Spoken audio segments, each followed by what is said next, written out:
चार धाम यात्रा की शुरुआत हो चुकी है। श्रद्धालु इन पवित्र तीर्थों की यात्रा के लिए निकल पड़े हैं। चार धामों में से एक प्रसिद्ध धाम केदारनाथ है, जो महादेव शिव को समर्पित है। अब प्रश्न यह उठता है कि महादेव शिव का केदार नाम कैसे पड़ा और यह धाम केदारनाथ क्यों कहलाया। हेलो दोस्तों, मैं प्रीति आपके अपने चैनल फैक्ट फाइंडर प्रीति में आप सभी का स्वागत करती हूँ। दोस्तों, केदारनाथ धाम की एक कथा बहुत प्रचलित है, जो महाभारत से जुड़ी हुई बताई जाती है। कथा के मुताबिक महाभारत युद्ध के बाद सभी पांडवों और महारानी द्रौपदी को हमेशा अपने परिजनों को मारने का पश्चाताप होता था।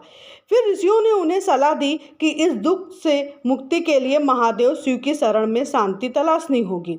इस सुझाव को मान करके पांडव महादेव की खोज में वाराणसी गए, लेकिन शिव उन्हें वहां नहीं मिले। फिर वह कैलाश की ओर बढ़े, लेकिन शिव उन्हें वहां भी नहीं मिले। इस तरह पांडव उनके जिस स्थान पर जाते, शिव वहां से चले जाते। फिर पांडव केदार क्षेत्र में पहुंचे तो शिव उन्हें वहां एक बैल के रूप में दिखे, लेकिन जैसे ही पांडव उनके पास पहुंचने को हुए तो बैल बने शिव धरती में समाने लगे। ऐसे में भीम ने दौड़ करके बैल की पीठ का कुबर पकड़ लिया और उन्हें धरती में समाने से रोक लिया। तब शिव जी अपने स्वरूप में आए और पांडवों को दर्शन देकर उन्हें अपराध बोझ से मुक्त किया। पांडवों को दर्शन देने के बाद शिव इस स्थान पर इसी बैल के कुबर के रूप में विराजमान हो गए और केदार क्षेत्र केदारनाथ कहलाया।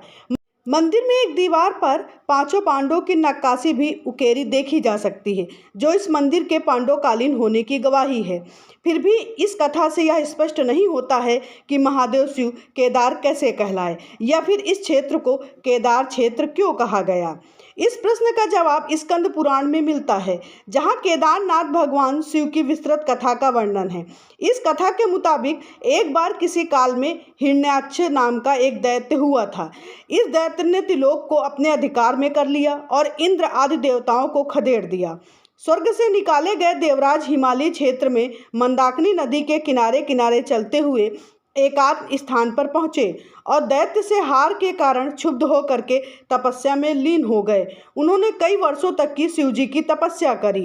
इंद्र की तपस्या से प्रसन्न होकर भगवान शिव महिष के रूप में प्रकट हुए और उन्होंने इस रूप में इंद्र को परखना भी चाहा। इसलिए शिव ने इंद्र से एक खास प्रश्न पूछा, केदारयामी। इसका अर्थ होता है कि जल में किसे डुबा दूं। इस प्रश्न के अक्षर से वह पहाड़ी क्षेत्र केदार क्षेत्र कहलाया। स्कंद पुराण में इसी आधार पर इसे केदार खंड कहा गया। इस प्रश्न को सुनकर इंद्र एक पल को ठहरे। फिर उन्होंने सोचा कि इस निर्जन एकांत प्रदेश में यह प्रश्न कौन करेगा।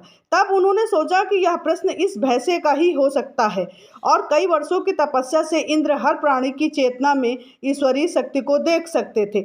उन्होंने यह समझ लिया कि यह भैंसा ही महादेव का स्वरूप है।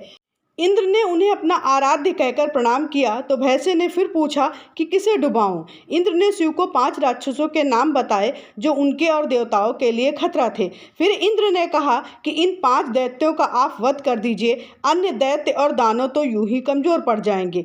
तब शिव जी इसी भैंसे के रूप में वहां पहुंचे जहां हिरण्याक्ष दैत्य था। शिव ने इन 5 दैत्यों का वध कर दिया और फिर इंद्र के पास पहुंचे। यहाँ महादेव ने एक कुंड का निर्माण किया। तब इंद्र ने एक और वरदान मांगा और महादेव शिव से विनती की, आप इसी स्वरूप के लिंग रूप में यहाँ निवास करें। मैं हर दिन स्वर्ग से आकर के यहाँ आपकी पूजा करूँगा। तब शिव जी ने कहा, तुम्हारी इच्छा अनुसार मैं यहाँ केदार शिव के नाम से निवास करूँगा। इस कुंड के जल को दोनों हाथों से 3 बार पीने से श्रद्धालुओं के अपने माता पिता के दोनों पक्षों की तीनों पीढ़ियों का उद्धार होगा। बाएं हाथ से जल पीने से मातृ पक्ष का, दाएं हाथ से पितृपक्ष का और दोनों हाथों से स्वयं का उद्धार होगा। यदि कोई भक्त यहाँ पिंडदान करता है और गया में भी पिंडदान करता है तो उसे ब्रह्म ज्ञान और मोक्ष की प्राप्ति होती है। इंद्र ने इस क्षेत्र में केदार शिव का मंदिर बनवाया, जो 4 धाम में से एक है।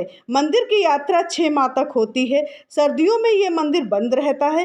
केदारनाथ भारत की प्राचीन परंपरा और संस्कृति का परिचायक है। शास्त्रीय संगीत में इसी के नाम से एक पूरा राग भगवान शिव को समर्पित है, जिसे राग केदार कहा जाता है। दोस्तों, मेरे द्वारा दी गई जानकारी आपको कैसी लगती है मुझे कमेंट सेक्शन में ज़रूर बताइए और मेरे चैनल को लाइक शेयर सब्सक्राइब करिए।